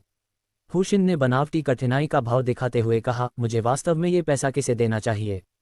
अचानक हुशिन ने पुरुष पुलिसकर्मी की ओर देखा और कहा, आप सबसे निष्पक्ष और न्यायप्रिय हैं। मैं पैसे का जिम्मा आप पर छोड़ती हूँ, इसका प्रबंध कैसे करना है यह आपका काम है। तब तक साहिबा ने पैसे छिपा दिए थे और घबराकर वहां पहुंचकर हुशिन को घर का पंजीकरण पत्र थमाते हुए कहा, इसे ले लो। यहां तक कि उसकी अपनी आत्मा भी अंदर थी। ये स्पष्ट था कि उसकी नजरें केवल पैसे पर टिकी थीं। हुशिन ने परिवार पंजीकरण पुस्तिका ली और चली गई। वह सीधे कार के पास वापस गया और बॉडीगार्ड ने जाने के लिए इंजन स्टार्ट कर दिया। तभी उस पुरुष पुलिसकर्मी ने प्रतिक्रिया दी, धिक्कार है, ड्रैगन किंगडम के आदमी, तुमने ही यह सब किया है और अब इसका दोष मुझ पर डाल रहे हो। हुशिन ने अपना सिर बाहर निकाल कर कहा, मुझे कुछ काम है, इसलिए मैं अब जा रहा हूँ। आप लोग मजे करो। अंगरक्षक ने पूछा, बॉस क्या हम सीधे शहर वापस जा रहे हैं? हुशिन ने सिर हिलाया, नहीं, पहले एक बढ़िया होटल ढूंढ लेते हैं, माँ को साफ सफाई करने देते हैं और फिर खाना खाते हैं। अध्याय 78। दरअसल वह एक हमवतन है। कार में वालिया की बाहों में सिमटी हुई फ्लोरा की भावनाएं धीरे धीरे शांत हो गईं। उसने उत्सुकता से हुशिन को देखा, क्योंकि उसने गौर किया कि उसकी बेटी उसे पति कहकर पुकारती थी। कुछ देर बाद उसने धीरे से वालिया से पूछा, बेटी, वह ड्रैगन देश का रहने वाला है, क्या वह तुम्हारे साथ अच्छा व्यवहार करेगा? अपनी इस दयनीय स्थिति में भी वह वालिया की खुशी को लेकर चिंतित थी। यही मातृत्व प्रेम था। वालिया मुस्कुराई और बोली, माँ, मेरे पति मेरा बहुत ख्याल रखते हैं, बहुत ही अच्छा। देखो मैंने क्या पहना है और क्या ले रखा है, इन सब की कीमत करोड़ों में है।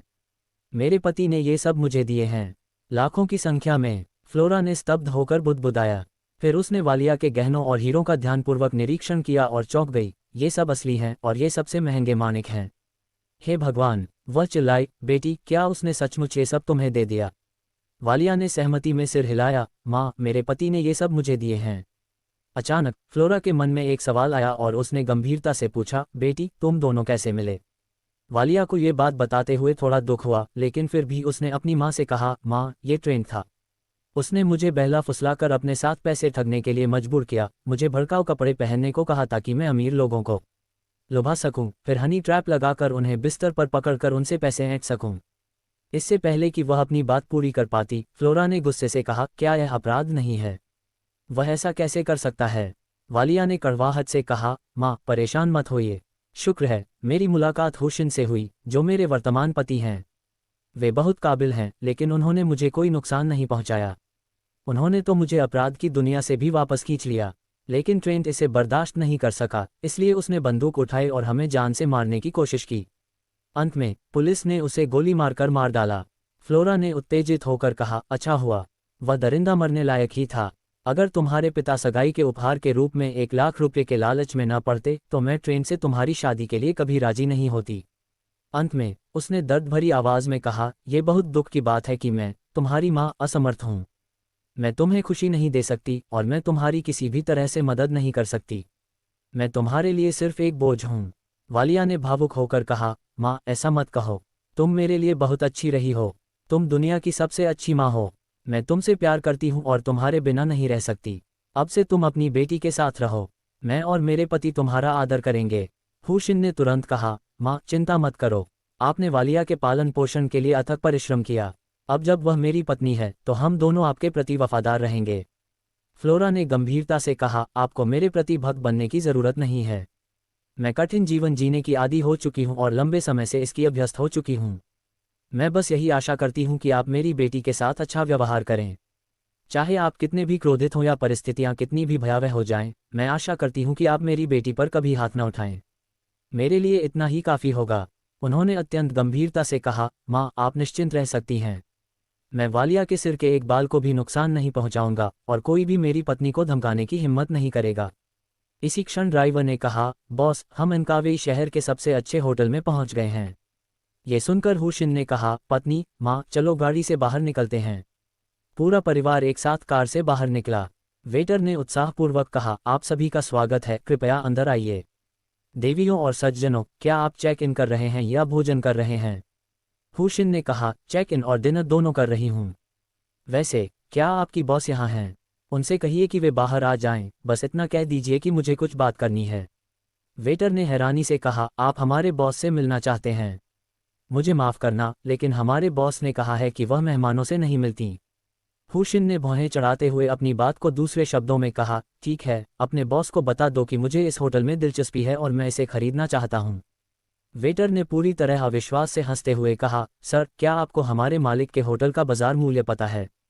कितने? हुशिन ने उत्सुकता से पूछा। वेटर ने ऊंची आवाज में कहा, इसे सुनकर आप डर जाएंगे, पूरे 50 मिलियन। हुशिन मुस्कुराई और बोली, क्या आपको पता है कि मेरे कार्ड में कितने पैसे हैं? वेटर थोड़ी देर रुका, फिर व्यंग्य से बोला, बिल्कुल भी इतना नहीं। उद्धरण चिन्ह। हुशिन ने अपना फोन निकाला, अपना ऑनलाइन बैंकिंग खाता खोला, अपना बैलेंस दिखाया और उसे देते हुए कहा, खुद ही देख लो। वेटर ने निष्क्रियता से फोन उठाया और अनजाने में ही बैलेंस की ओर देखा। फिर उसके चेहरे पर हैरानी के भाव और भी स्पष्ट हो गए। कुछ देर बाद वह चिल्लाया, 110 मिलियन, 1.5 खपत वाले कार्य के लिए मैंने शीर्ष विद्वान पर 2730 खर्च किए और नकद में 1270 खर्च किए। कार्ड में अभी भी 110 मिलियन शेष हैं। हुशिन ने मुस्कुराते हुए पूछा, अब क्या आप जाकर अपने बॉस से पूछ सकते हैं? वेटर ने कांपते हुए फोन हुशिन को लौटाते हुए कहा, कृपया प्रतीक्षा करें, मैं जाकर अपने बॉस को सूचित करता हूं। वह झटपट वहां से चला गया। हुशिन ने वालिया और बाकी लोगों की तरफ देखते हुए कहा, पत्नी, माँ, आप यहाँ क्यों खड़ी हैं? जल्दी से एक कमरा ले लो, माँ को तरोताज़ा होने में मदद करो। फिर स्टीफन, जाओ माँ के लिए 2 जोड़ी कपड़े और जूते खरीद लो, और एमिली, जाओ कुछ खाना ऑर्डर कर दो। हुशिन की व्यवस्थाओं के बारे में सुनकर सभी लोग तैयारी करने के लिए तुरंत इधर उधर चले गए। कुछ देर बाद वेटर वापस आया और उसने हुशिन से आदरपूर्वक कहा, महाराज, हमारे मालिक ने आपको अंदर बुलाया है। ठीक है। हुशिन वेटर के पीछे पीछे ऊपर चली गई। 9वीं मंजिल पर बॉस का दफ्तर था। हुशिन अंदर दाखिल हुआ और बॉस को देखते ही दंग रह गया, क्योंकि बॉस असल में ड्रैगन कंट्रीमैन था। दूसरे पक्ष ने मुस्कुराते हुए ड्रैगन देश की भाषा में कहा, क्यों, क्या आपको आश्चर्य हुआ? हुशिन ने कड़वी मुस्कान के साथ कहा, मुझे बिल्कुल भी उम्मीद नहीं थी कि बॉस मेरे ही देश का होगा, और वह भी बेहद खूबसूरत। बॉस मुस्कुराया, स्वागत कक्ष की ओर चला और बोला, कृपया बैठिए। हुशिन चलकर उसके पास गई और उसके सामने बैठ गई। मालिक ने उत्सुकता से पूछा, आप मेरा होटल क्यों खरीदना चाहते हैं? हुशिन मुस्कुराई और बोली, अगर मैं कहूं कि मैं सिर्फ पैसे खर्च करना चाहती थी, तो क्या आप मुझ पर विश्वास करेंगे? बॉस चौंक गया, फिर मुस्कुराया और बोला, मुझे आप पर विश्वास है। फिर उसने आगे कहा, चूंकि ऐसा है तो मैं ये होटल आपको 110 मिलियन में बेच दूंगी। ये हुशिन के कार्ड में मौजूद सटीक राशि थी, जिसका मतलब था कि इससे हुशिन के सारे पैसे खत्म हो जाएंगे। हुशिन ने खुशी से कहा, ठीक है, कोई दिक्कत नहीं है। इस बार तो बॉस सचमुच हैरान रह गया, क्योंकि वह मजाक कर रही थी, लेकिन हुशिन की प्रतिक्रिया से उसे पता चल गया कि वह गंभीर था। उसने हुशिन को देखा, कुछ देर तक उसका अवलोकन किया, फिर पूछा, क्या किसी बात ने तुम्हें उत्तेजित किया है? उदाहरण के लिए, ब्रेकअप, या किसी ऐसी प्रेमिका द्वारा धोखा दिया जाना और छोड़ दिया जाना जिसे तुमने कई वर्षों तक प्यार किया हो। छी। हुशिन, जो पानी पी रही थी, उसने तुरंत उसे थूक दिया। संयोगवश बॉस के हाथ में पानी था, इसलिए हुशिन का स्प्रे पूरी तरह से उस पर गिर गया। अचानक माहौल असहज हो गया। किनारे पर खड़े सभी सहायक स्तब्ध रह गए। हुशिन ने सबसे पहले प्रतिक्रिया देते हुए तुरंत माफी मांगते हुए कहा, मुझे बहुत खेद है, मेरा ऐसा कोई इरादा नहीं था। बस आपने मेरे ब्रेकअप और छोड़े जाने के बारे में जो कहा, वह बहुत हास्यास्पद था। बोलते समय उसने अपना हाथ आगे बढ़ाया, मानो वह बॉस को पूरी तरह से साफ करना चाहता हो। बॉस ने भारी आवाज में कहा, मुझे मत छुओ। हुशिन ने झट से अपना हाथ पीछे खींच लिया। ये वाकई बहुत शर्मनाक था, उसने खूबसूरत बॉस के चेहरे पर पानी छिड़कने की उम्मीद नहीं की थी। इसके बाद सहायक ने तुरंत प्रतिक्रिया दी, कागज का एक रोल उठाया और पोंछने में मदद करने के लिए आ गया। खूबसूरत बॉस ने रूमाल लिया और गहरी आवाज में कहा, आप पहले जाए, मैं खुद कर लूंगी। हुशिन दबे पांव चलने लगा और जाने की तैयारी करने लगा, क्योंकि उसे आभास हो रहा था कि तूफान आने वाला है। अध्याय 79, क्या तुम मुझे लुभाने की कोशिश कर रहे हो?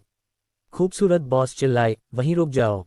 हुशिन तुरंत एक अजीब सी मुस्कान के साथ वहीं अकड़कर खड़ी हो गई और फैसले का इंतजार करने लगी। इस समय उसे ऐसा महसूस हो रहा था जैसे कोई छात्र किसी महान शिक्षक के सामने गलती कर बैठा हो। कुछ देर बाद खूबसूरत बॉस ने अपने चेहरे से पानी के दाग साफ कर लिए, लेकिन एक दाग से उसे घृणा महसूस हुई।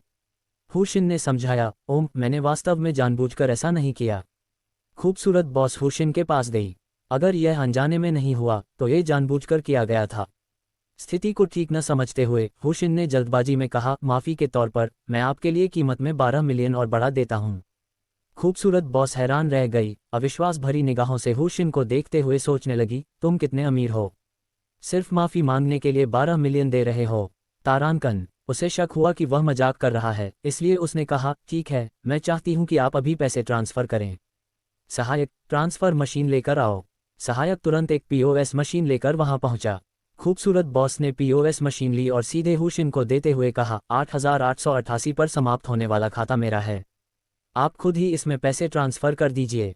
हुशिन ने सिर हिलाया, अपना बैंक कार्ड निकाला और कई लेन देन किए। अगले ही पल खूबसूरत बॉस को एक सूचना मिली कि पैसा आ गया है। तुरंत आगमन। छी, कितना नकली है। उसने अपना फ़ोन निकाला, उसे देखा और अवाक रह गई। 2-1, उसके बाद लगातार 0। उसने उन्हें गिना, वास्तव में यह 110 मिलियन थे, एक पैसा भी कम नहीं। उसने अविश्वास भरी निगाहों से हुशिन की ओर देखा। हुशिन ने अपना फ़ोन निकाला और अपने अंगरक्षकों को फ़ोन करके कहा, नीचे से 12 मिलियन लेकर आओ। हाँ बॉस। कुछ ही देर में, जब खूबसूरत बॉस अभी भी सदमे में थी, 2 अंगरक्षक 4 पैसों के थैले लेकर आए। बक्से नीचे रखने के बाद वे नीचे गए और दूसरा भार ढोने लगे। हुशिन ने पैसों के मामलों की ओर इशारा करते हुए कहा, माफ़ी के तौर पर 12 मिलियन नकद। इसके अलावा, क्या हम अब होटल का अनुबंध सौंप सकते हैं? खूबसूरत बॉस अचानक होश में आए और अविश्वास से पूछा, क्या आप वाकई गंभीर हैं? ये तो 122 मिलियन है। हुशिन ने कहा, मैं बहुत गंभीर हूँ, मजाक नहीं कर रहा हूँ। आइए अनुबंध प्रक्रिया को जल्दी से पूरा करें, ये होटल अब से मेरा है।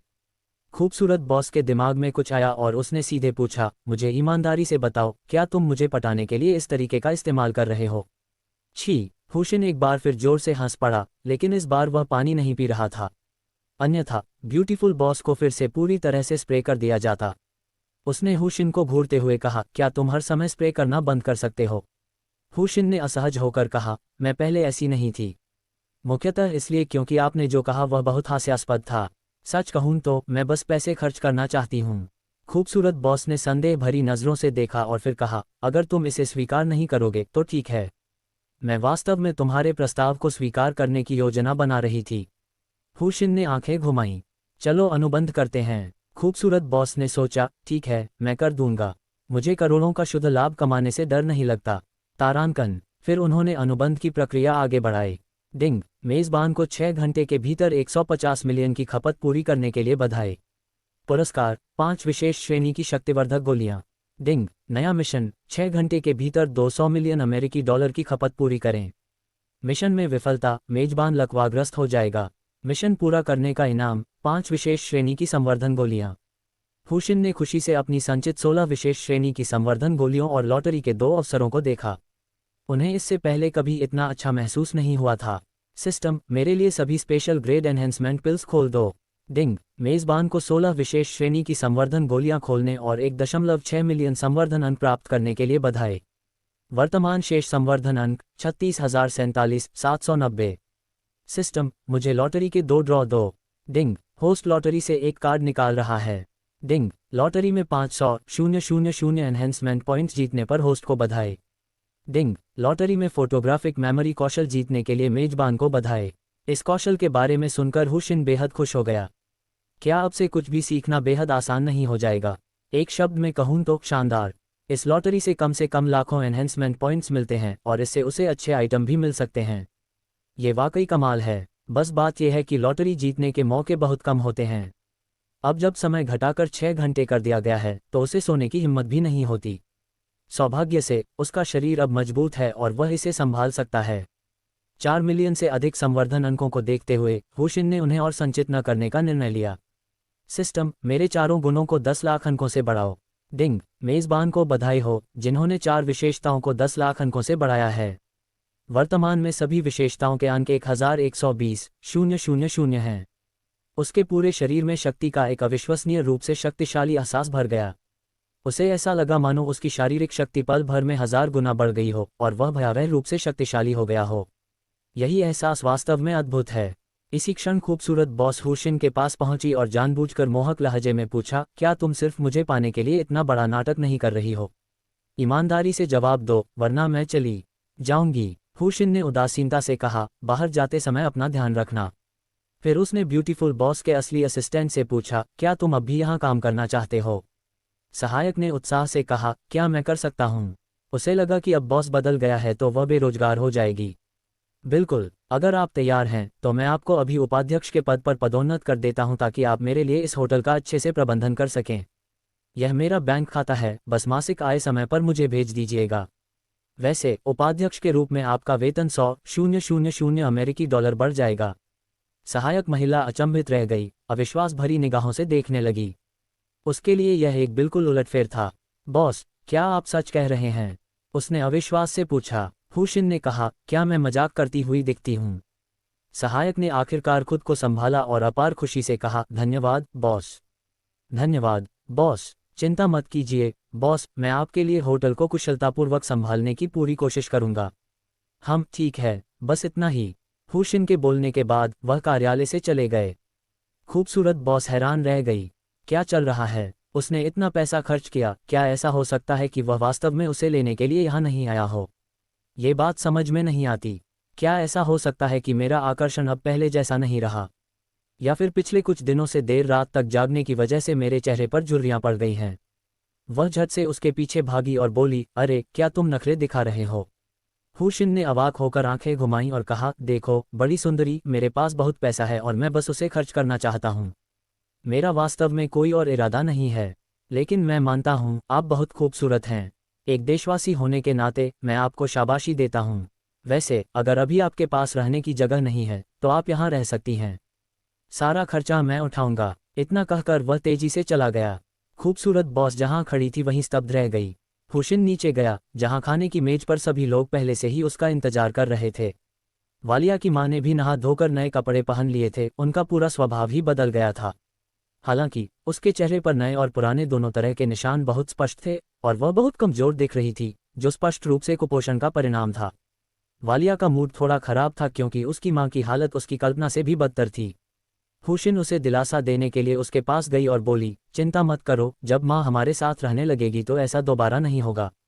सबको भूख लगी होगी, चलो पहले खाना खा लेते हैं। अरे मुझे पता है कि तुम मेरा पीछा कर रहे हो, बस इसे स्वीकार करने की हिम्मत नहीं करते। मैं अनिच्छा से ही सही तुम्हारा पीछा स्वीकार कर रही हूँ, खूबसूरत बॉस ने पास आते हुए कहा। अध्याय 80, आतंक। हुशिन ने अवाक होकर कहा, अरे वाह, मैं तो तुम्हारा नाम तक नहीं जानती और तुम कहती हो कि मैं तुम्हारा पीछा कर रही हूँ। वालिया और अन्य लोगों की ओर इशारा करते हुए उसने कहा, और देखो मेरी पहले से ही 3 पत्नियां हैं। सौंदर्य प्रसाधन की दिग्गज बॉस एक पल के लिए स्तब्ध रह गईं, फिर मुस्कुराईं और बोली, कोई बात नहीं। मेरा नाम शाइना है, आप मुझे शाइना के संक्षिप्त नाम से बुला सकते हैं।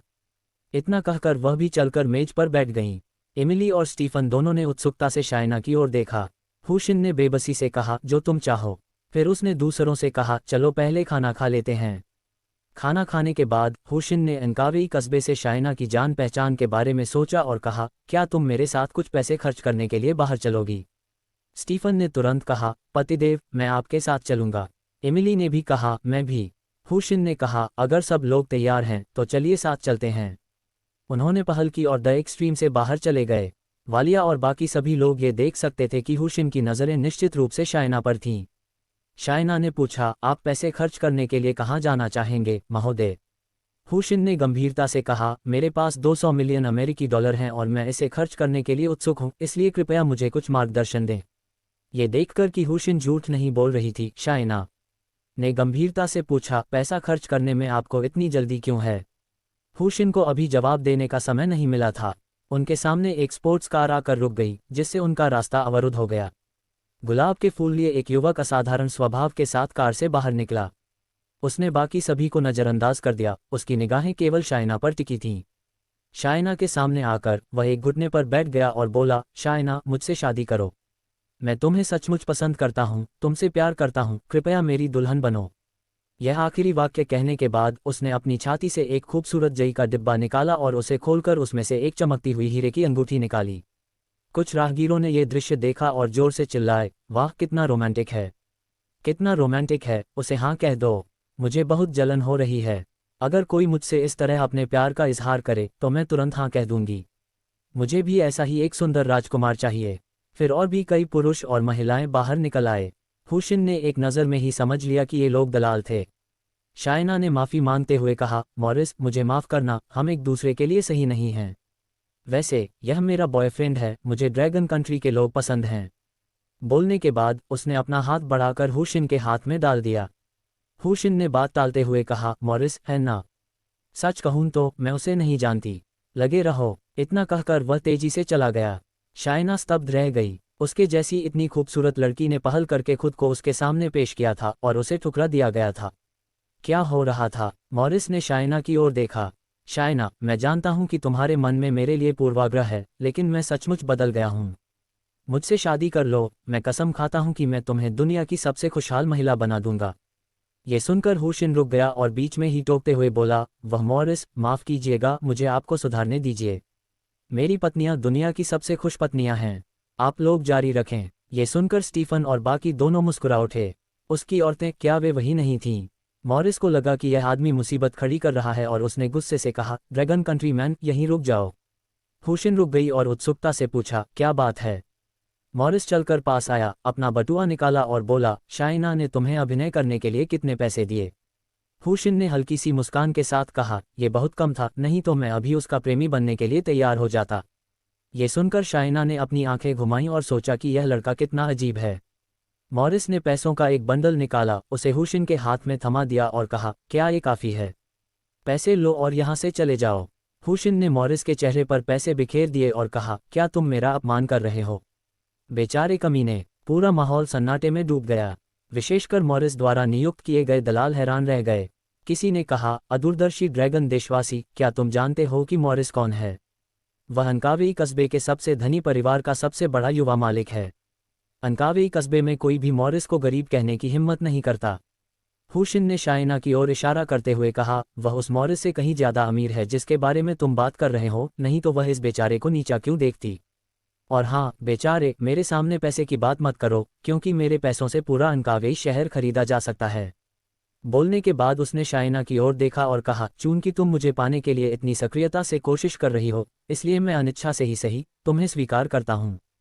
चलो चलते हैं। शाइना ने अपनी आंखें घुमाईं, लेकिन फिर भी वह आगे बढ़ी और स्वाभाविक रूप से हुशिन के हाथ में अपना हाथ डालकर जाने की तैयारी करने लगी।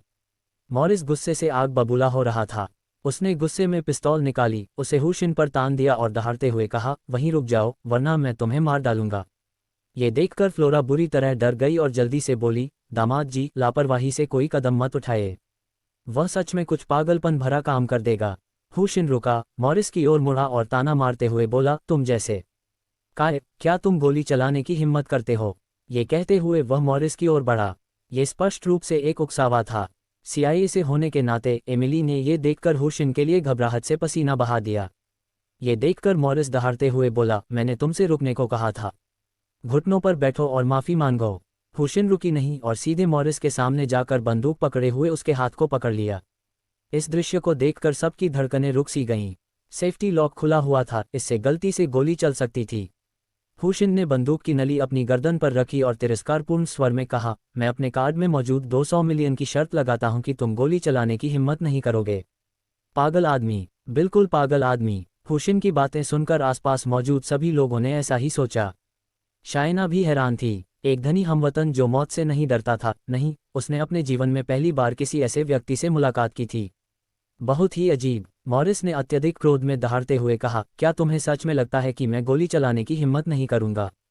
अगर तुमने एक और शब्द भी बोलने की हिम्मत की तो मैं तुम्हें निश्चित रूप से मार डालूंगा। हुशिन मुस्कुराया, मैं कहता हूं, मॉरिस, तुम एक घटिया, निकम्मे और काया हो। इस तरह की अथाह उकसाहट के साथ हर कोई महसूस कर रहा था कि वह मौत को दावत दे रहा है। मॉरिस ने गुस्से में दहाड़ लगाए। भाड़ में जाओ, टकराना। गोली चलने की आवाज़ सुनाई दी, जिससे पूरा इलाका सन रह गया। अगले ही पल सभी लोग अचंभित रह गए। क्या उन्होंने ड्रैगन कंट्रीमैन को सचमुच 2 उंगलियों से गोली पकड़ते हुए देखा था? उनका पहला विचार यही था कि यह नकली है, बहुत ज़्यादा नकली है। नंगे हाथों से गोली पकड़ना, ये कैसे संभव था? ये किसी टीवी ड्रामा की शूटिंग नहीं थी। ठीक है, यह कोई टीवी ड्रामा नहीं था तो यह वास्तविक था। भीड़ में जबरदस्त उत्साह फैल गया। हुशिन ने हल्की सी मुस्कान के साथ कहा, तुमने मुझे एक बार मारने की कोशिश की थी, अगर मैं तुम्हें एक बार मार दूं तो कोई बड़ी बात नहीं है ना? गोली पकड़े हुए हाथ ने जबरदस्त ताकत से गोली को एक प्रक्षेपास्त्र के रूप में इस्तेमाल किया और उसे मॉरिस की ओर उग्रता से फेंक दिया। इतनी दूरी पर यह पलक झपकते ही पहुंच गया। पफ, एक हल्की सी आवाज के साथ सभी ने मॉरिस के माथे पर खून से सना एक छेद उभरते हुए देखा। मॉरिस की आंखें फटी रह गईं और वह अविश्वास से भरकर गिर पड़ा। हुशिन ने ताली बजाते हुए कहा, मैंने तुमसे कहा था कि तुम बेकार हो, लेकिन तुमने मेरी बात नहीं मानी। कितना उबाऊ है। घटनास्थल पर सबसे ज्यादा सदमे में एमिली थी। CIA की सदस्य होने के नाते वह हमेशा से मानती थी कि हुशिन ताकतवर है, लेकिन अब उसे एहसास हुआ कि जैसे जैसे वह उसे समझने लगी, वैसे वैसे उसका डर भी बढ़ता गया। मॉरिस के साथियों में से एक ने अविश्वास से हुशिन से कहा, तुमने मॉरिस को मार डाला, अब तुम जेल जाने का इंतजार करो। दोस्तों, आज की कहानी यहीं समाप्त होती है, लेकिन इसके एहसास आपके दिल में अभी बाकी रहेंगे। अगर यह कहानी आपको पसंद आई हो तो इसे लाइक ज़रूर करें और अपनी राय कमेंट्स में हमारे साथ साझा करें। ऐसी ही और रोमांचक, भावनात्मक और दिल को छू लेने वाली कहानियों के लिए चैनल को सब्सक्राइब करना ना भूलें। अगली अध्याय में फिर मुलाकात होगी, एक नए किरदार, एक नई दास्तान और एक नए एहसास के साथ। तब तक के लिए ख्याल रखिए और कहानियों से जुड़े रहिए।